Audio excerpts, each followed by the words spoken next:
Hello नमस्कार, आप सभी का स्वागत है ज्ञानवर्ती यूट्यूब चैनल पर। इस वीडियो के अंदर हम लोग अनुसूचियों के बारे में पढ़ने वाले हैं। तो अपने मूल संविधान के अंदर कितनी अनुसूचियां थी और वर्तमान में कितनी है। तो मूल संविधान के अंदर अपने पास में कुल 8 अनुसूचियां थी और वर्तमान में अपने पास में 12 अनुसूचियां हो गई। अब ये 12 अनुसूचियां कैसे हुई, तो बड़ा सिंपल सा और स्टैंडर्ड सा फंडा है कि कैसे अनुसूचियां बढ़ाई जाती है, कैसे घटाई जाती है। तो वो क्या करते हैं कि संविधान संशोधन कर देते हैं और अनुसूचियां ऐड होती जाती है। करंट टाइम में 12 है, आगे बढ़ेगी या नहीं बढ़ेगी उसका अभी पता नहीं है। तो पहली अनुसूची आपके संघ एवं राज्य क्षेत्र। इस अनुसूची के अंदर अपने भारत के सभी राज्य और केंद्र शासित प्रदेशों के बारे में बताया गया है कि भारत के अंदर कुल कितने राज्य है और कितने केंद्र शासित प्रदेश है। ये टाइम टू टाइम चेंज होती रहती है, क्योंकि कभी राज्य बढ़ते हैं, कभी यूटी कट जाते हैं और कभी यूटी बढ़ जाते हैं। कभी जैसे जम्मू कश्मीर हट गया तो राज्य कम हो गया, उसकी जगह यूटी आ गया तो 2 यूटी एक्स्ट्रा हो गई। तो ऐसे क्या होता है कि पहली सूची बदलती रहती है। अभी करंट के अंदर 28 राज्य है अपने पास में और 8 यूटी यूनियन टेरिटरी यानी कि केंद्र शासित प्रदेश है। दूसरी अनुसूची आती है आपके संवैधानिक पदाधिकारियों का वेतन। इसके अंदर कौन को किस किस के वेतन के बारे में बताया गया है, तो राज्यपाल, राष्ट्रपति, सुप्रीम कोर्ट, हाई कोर्ट के न्यायाधीश, सीएजी, लोकसभा विधानसभा के अध्यक्ष और उपाध्यक्ष का वेतन, राज्यसभा विधान परिषद के सभापति और उपसभापति, इन सभी के वेतन के बारे में क्या बताया गया है कि दूसरी अनुसूची के अंदर बताया गया है कि इनको कितना वेतन मिलेगा और कितना मिलना चाहिए, कब इनका वेतन कटेगा और कब नहीं कट सकता है। अब इसके अंदर एक बात ध्यान रखना है कि राज्यसभा और विधानसभा फिर संसद के जो सदस्य होते हैं उनके वेतन के बारे में इस दूसरी अनुसूची के अंदर कहीं पर भी नहीं लिखा हुआ। यहाँ पर केवल अध्यक्ष और उपाध्यक्ष, सभापति और उपसभापति के वेतन के बारे में ही लिखा गया है। अब एक क्वेश्चन आपके लिए, राज्यसभा का सभापति होता है वो कौन होता है। चलो आगे बढ़ते हैं। इस दूसरी अनुसूची के अंदर जो अपने पास में लोकसभा और राज्यसभा के सदस्य हैं उनके बारे में नहीं लिखा हो, तो इसके बारे में कहाँ पर लिखा हुआ है, तो संसद के सदस्यों का वेतन अनुच्छेद नंबर 106 के अंदर लिखा हुआ है और विधानमंडल के सदस्यों का वेतन अनुच्छेद नंबर 195 यानी 195 के अंदर लिखा हुआ है। तीसरी अनुसूची आती है आपके संवैधानिक पदाधिकारियों की शपथ, यानी कि किसको कैसे शपथ दिलाई जाएगी, कौन शपथ दिलाएगा, उसके बारे में लिखा हुआ है। तो इसके अंदर संसद, विधानमंडल के उम्मीदवार और संसद और विधानमंडल के सदस्य, यानी कि इसके अंदर सदस्य और उम्मीदवार दोनों के लिए शपथ अलग अलग से दी गई है। सुप्रीम कोर्ट और हाई कोर्ट के न्यायाधीशों की शपथ भी इसी के अंदर आती है। सीएजी की शपथ भी इसी के अंदर आती है। यहाँ पर आप दूसरी और तीसरी अनुसूची को एक बार कंपेयर करो, तो यहाँ पर केवल दूसरी अनुसूची में अध्यक्ष और उपाध्यक्ष, सभापति और उपसभापति के केवल वेतन बता रखा है, यानी कि केवल इन दोनों का ही वेतन बता रखा है। लेकिन तीसरी अनुसूची के अंदर सदस्यों की शपथ भी दे रखी है, यानी कि सदस्यों की शपथ के लिए अलग से अपने पास में कोई अनुच्छेद नहीं है। लेकिन तीसरी अनुसूची अपने कंप्लीट नहीं है, इसके कई सारे अपवाद भी है कि कुछ ऐसे लोग होते हैं फिर कुछ ऐसे अधिकारी होते हैं जिनकी शपथ अलग से खास तौर पर किन्हीं अनुच्छेदों के अंदर मेंशन होती है। जैसे कि उनमें से अपने पास में एक होता है राष्ट्रपति। क्या होता है, राष्ट्रपति। राष्ट्रपति की शपथ आती है आपके अनुच्छेद 60 के अंदर। उपराष्ट्रपति की शपथ आती है आपके अनुच्छेद 159 और राज्यपाल की शपथ आती है अनुच्छेद 159। यहाँ पर उपराष्ट्रपति की शपथ होगी 69। और जो ये अपने पास में ध्यान रखने वाली बात यहाँ पर ये कि पीएम, सीएम और जो मंत्री होते हैं आपके प्रधानमंत्री, मुख्यमंत्री और जो भी कैबिनेट के मंत्री होते हैं उनकी कोई अलग से शपथ नहीं होती है। उनको जो शपथ लेनी होती है वो संसद या विधानमंडल के जो सदस्य होते हैं उनके रूप में ही शपथ लेते हैं, उनकी कोई अलग से शपथ नहीं होती है। इसी के साथ कुछ ऐसे पदाधिकारी भी होते हैं जिनकी शपथ ही नहीं होती है। वो कौन कौन से होते हैं, महान्यायवादी, महाधिवक्ता, लोकसभा और विधानसभा के अध्यक्ष और उपाध्यक्ष, राज्यसभा विधान परिषद के सभापति और उपसभापति, यानी कि इन खास तौर पर पदों के लिए कोई शपथ नहीं होती। वो जो शपथ लेते हैं किसी के लिए लेते हैं, सदस्य के तौर पे लेते हैं। फिर आती है अपने पास में चौथी अनुसूची, राज्यसभा सीटों का आवंटन किस प्रकार से होता है। जनप्रतिनिधि अधिनियम 1951 के तहत होता है। तो राज्यसभा सीटों की आवंटन का आधार क्या रहा था अपने पास में? जनसंख्या। ठीक है, मैक्सिमम कितने सदस्य हो सकते हैं? तो 250। अभी वर्तमान में कितने हैं? 245। सर्वाधिक कहाँ है? आपके यूपी में, जहाँ की जनसंख्या सर्वाधिक वहाँ पर राज्यसभा के सर्वाधिक सदस्य भी होंगे, और इनकी संख्या है आपके पास में 31। और राजस्थान से राज्यसभा के जो सदस्य हैं उनकी संख्या आपके आती है 10। 5वीं अनुसूची आती है अनुसूचित क्षेत्रों का प्रशासन। कई ऐसे क्षेत्र होते हैं जहाँ पर शेड्यूल कास्ट ज़्यादा होती है, तो उनको अनुसूचित क्षेत्र या फिर पिछड़े हुए क्षेत्र घोषित कर दिया जाता है। तो उन क्षेत्रों के लिए अलग से स्पेशल तौर पर शासन के लिए ये अनुसूची गठित की गई, बनाई गई। इस 5वीं अनुसूची के अनुसार अनुसूचित क्षेत्रों की घोषणा कौन करता है? तो वो करता है राष्ट्रपति, कि ये क्षेत्र है आपके पर्टिकुलर, वो अनुसूचित क्षेत्र होगा, ये कौन बताएगा? राष्ट्रपति बताता है। और इन अनुसूचित क्षेत्रों में 20 सदस्यों की एक जन परिषद का गठन होता है। किसका गठन हो? ये ध्यान रखना, किसका गठन होता है? एक जन परिषद का गठन होता है। और इस जन परिषद का कार्य क्या होता है? जल, जंगल और जमीन की सुरक्षा। जल, जंगल, जमीन की सुरक्षा। फिर आती है 6ठी अनुसूची, जिसके अंदर अपने पास में आता है अमिमेत्री, यानी कि ये अपने पास में जो 4 राज्य है, असम, मिजोरम, मेघालय और त्रिपुरा, इनके लिए कुछ खास प्रावधान किए गए। इनके अनुसार यहाँ पर क्या किया जाएगा? एक 30 सदस्यीय जनपद का गठन किया जाएगा। 5वीं अनुसूची के अंदर 20 सदस्य क्या थी? आपकी जन परिषद थी, और यहाँ पर आपके 30 सदस्यीय जनपद का गठन होगा। ये दोनों चीज़ों आपको ध्यान रखना है कि वहाँ पर जन परिषद था और यहाँ पर क्या है? जनपद है। काम दोनों का सेम है, जल, जमीन एवं जंगल की सुरक्षा करना। 7वीं अनुसूची आती है आपकी विषयों का बंटवारा, यानी कि अपने पास में जितने भी विषय हैं, कौन कौन से विषय पर कौन कानून बनाएगा, उन सब के विषयों को अपन ने 3 सूचियों के अंदर बांट दिया। पहले आती है राज्य सूची, दूसरी संघ सूची और समवर्ती सूची। कानून कौन बनाएगा? तो राज्य सूची पर जाहिर सी बात है कानून कौन बनाएगा? राज्य बनाएगा। संघ सूची पर कानून कौन बनाएगा? संघ सरकार बनाएगी। समवर्ती सूची पर क्या होता है कि दोनों कानून बना सकते हैं, राज्य भी बना सकता है और केंद्र भी बना सकता है। लेकिन अगर कहीं पर टकराव हो गया, यानी कि संघ और राज्य लड़ने लग गए, नहीं मैं बनाऊंगा, मैं बनाऊंगा, मैं बनाऊंगा, तो उस कंडीशन के अंदर क्या होगा? संघ की बात मानी जाएगी। तो उसको अपन क्या बोलते हैं? समवर्ती सूची। अब राज्य सूची के अंदर कितने विषय हैं?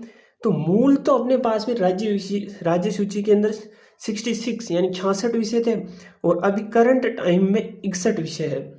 संघ सूची में मूलतः 97 यानी 97 विषय थे, और अभी करंट टाइम में 100 विषय आते हैं।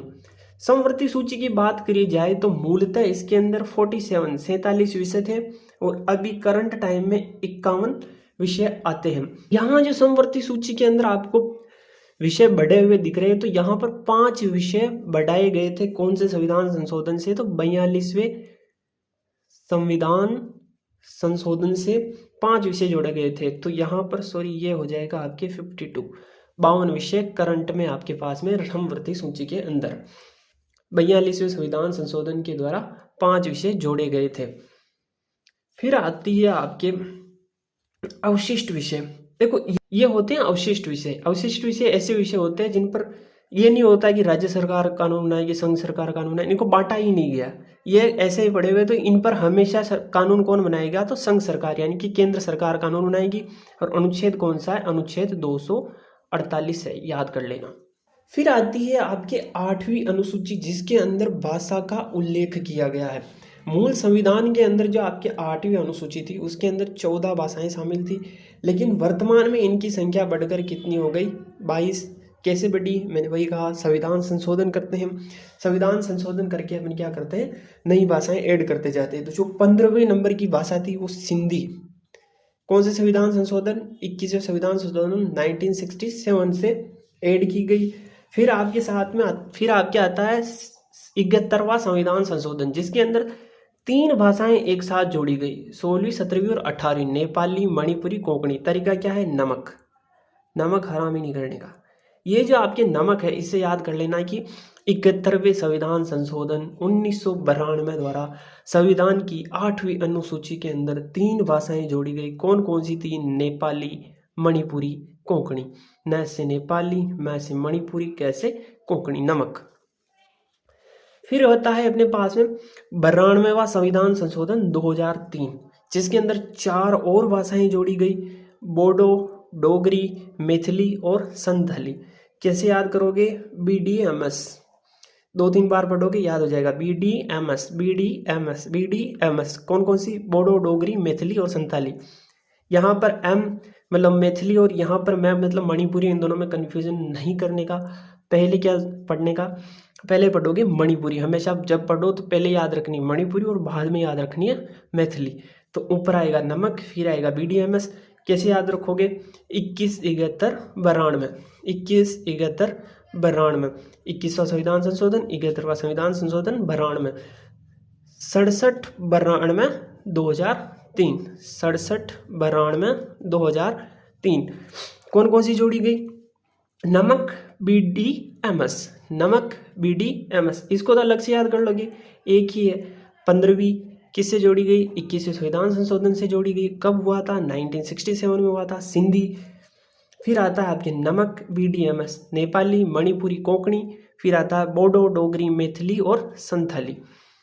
अब जो आपके पास में 8वीं अनुसूची है ना, उसके अंदर कहीं पर भी इंग्लिश का कोई जिक्र नहीं है।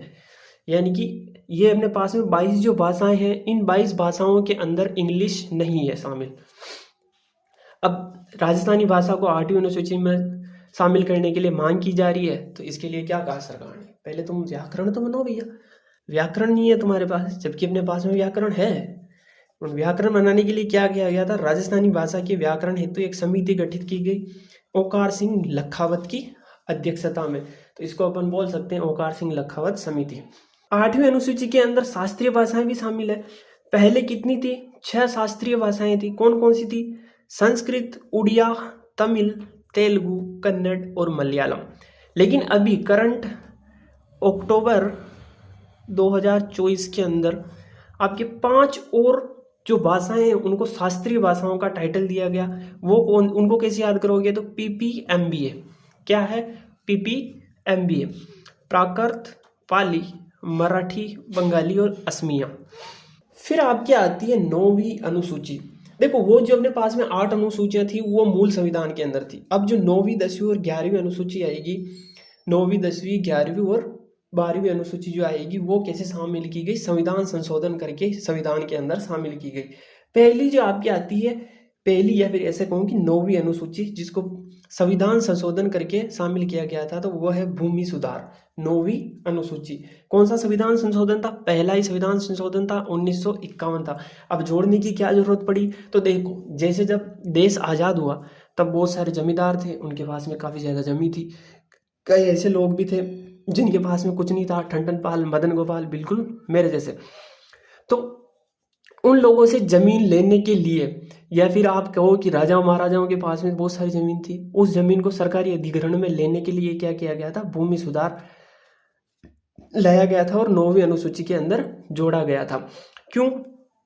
क्योंकि इससे पहले जब भी सरकार कोई भी काम करती थी, उस भूमि को लेकर गरीबों के अंदर बांटने के लिए लेकर, या फिर गरीबों के लिए कुछ, तो ये लोग जो बड़े लोग थे वो क्या करते थे? चले जाते, जमींदार थे वो कोर्ट में चले जाते थे और बोलते थे कि हमारे तो मौलिक अधिकारों का हनन हो रहा है, तो मौलिक अधिकारों का हनन हो रहा है, हमारे संपत्ति का अधिकार का हनन हो रहा है, तो हम तो भाई नहीं देंगे। तो 9वीं अनुसूची लाई गई और इसके अंदर यह प्रावधान किया गया कि यदि किसी कानून को 9वीं अनुसूची में डाल दिया जाता है तो न्यायपालिका उस कानून की समीक्षा व पुनरावलोकन नहीं कर सकती है।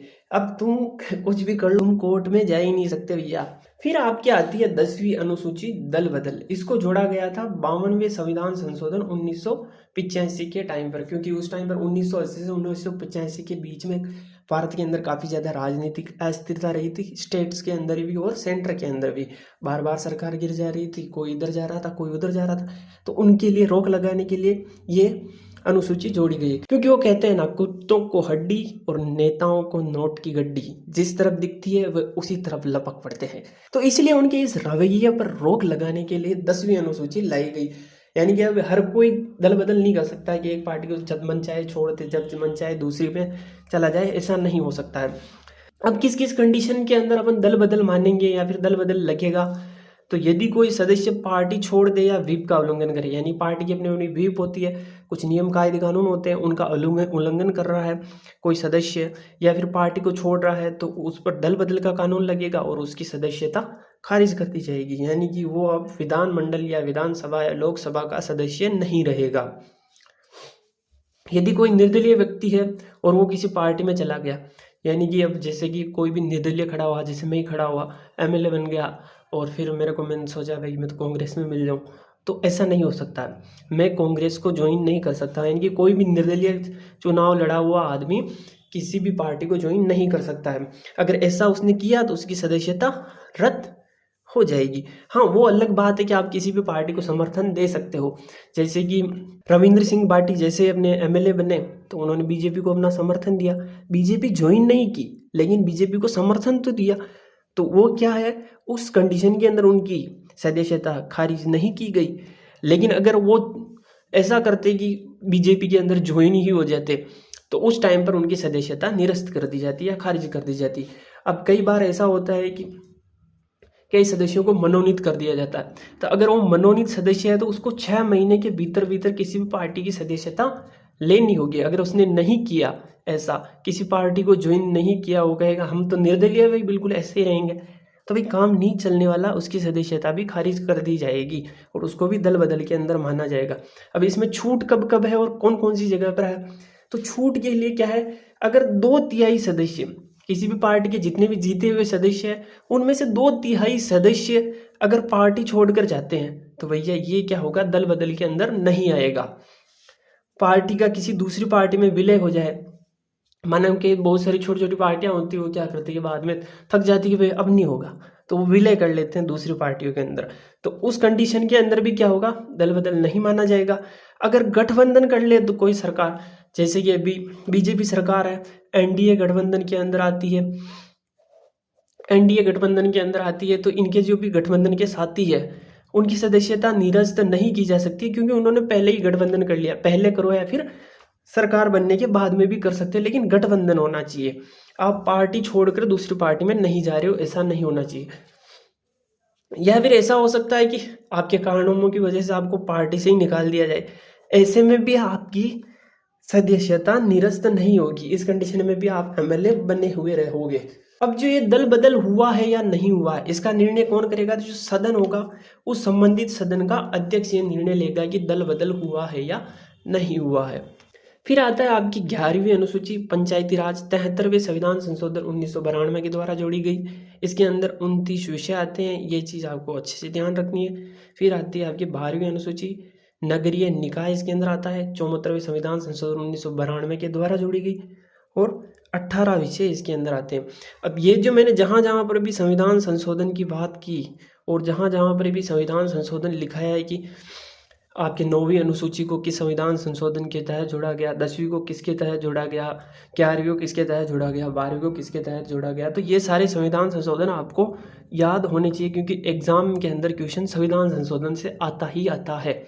इसके अंदर आपके सूचियों के अंदर क्या क्या है इससे नहीं आएगा क्वेश्चन तो संविधान संशोधन से आएगा कि कौन से संविधान संशोधन में किस अनुसूची को जोड़ा गया था। तो बस इस वीडियो में बस इतना ही, मिलते हैं अगली वीडियो के अंदर। वीडियो पसंद आई हो तो लाइक करो, शेयर करो और सब्सक्राइब करो।